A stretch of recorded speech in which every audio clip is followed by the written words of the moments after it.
Hi there, this is Saisdat. So today I'm going to be reviewing the Fitbit Sense. So actually, just wanted to review this because actually I just used this watch for a year. Obviously, yes, that's right.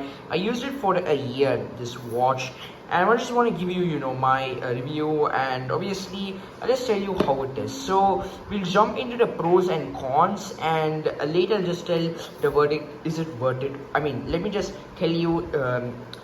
Is it worth to buy it or not? Let's get started. So let's go into the pros.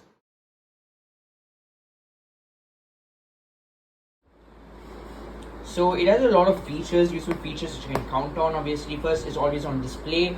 Obviously, always on display. I would say it does make sense for this watch. Again, it's in the 20,000 price range, despite the Fitbit Sense there, and you can see I did enable always on display. I just want to show you that it does have indeed always on display. Next is it does also have microphone. Again, you can receive calls, and also you can make and receive texts. So I would say it's a good feature. Under it does have voice assistant. Again, you might thinking, is it like, will they offer one voice assistant? Because I'm not too much interested in one voice assistant. Right? I think that should be allowed for bit choices and so on. You might be thinking, but it does indeed have that. It has Google Assistant and Amazon Alexa, so you can either choose either one of them depending on the functionality. If you're using an Android phone, I would suggest Google Assistant, and if you're shopping, if even if you have Echo Dot and a couple of Amazon devices lying on your home, I would suggest the Amazon Alexa if you're using this smartwatch.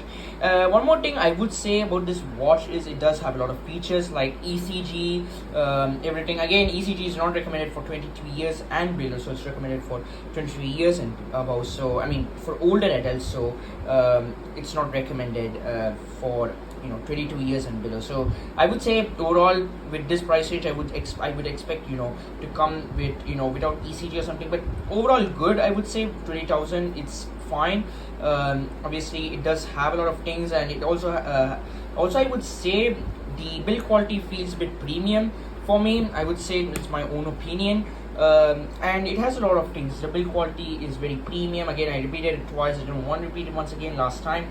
And one more thing is it is much smoother. Obviously the gesture feels a bit smooth.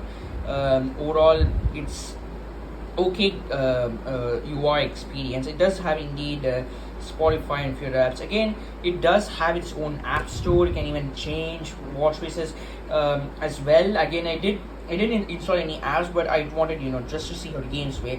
Again, it's this screen, obviously this small screen. Now it also does include a replacement band, so so it does, you can only replace this as far as I know, because they include this. So now let me jump into the cons and tell you what are the cons I have with this watch.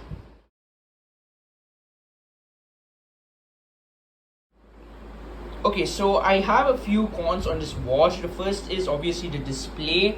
I would say it's not that great. Again, considering the fact that you're buying a 20,000 watch, I would say the display is a bit average, not the best. Average, I would say, not up to the mark. I would say it's okay, not the best, not the worst for me. So it depends. Next is obviously the receiving calls. I told you that the calls you can receive them, but you can't make them. Again, one of the watches I know that can make calls is the Apple Watch. So again, it makes sense if you're getting an Apple Watch. Obviously it does work as well with Apple Watch. So I would say Apple Watch can receive calls, but this one can't receive calls. So I do have a few cons on this device. And yeah, that's the cons I have on this device. Obviously it's not big or small or too large. Usually just a few cons on this device. And yeah, that's my overall review of the Fitbit watch, despite the fact that if Fitbit could have given better display as well, in my own opinion, it would have given receive calls and so on. I would say it's a good watch still, but it does all the job like tracking and so on. And yeah, and also one more con before ending the video, guys. It only covers a few sports. I will just show you. Obviously it does cover gym and martial arts. Obviously exercise, we go there. Just have few exercises: golf, kick, a lot of things, martial arts and so on. I wish they would yes, it does have a few things, obviously, and I wish that they would be open with choices such as cricket, basketball, and so on. Hopefully, Fitbit will give that. As well, like cricket, basketball, and so on.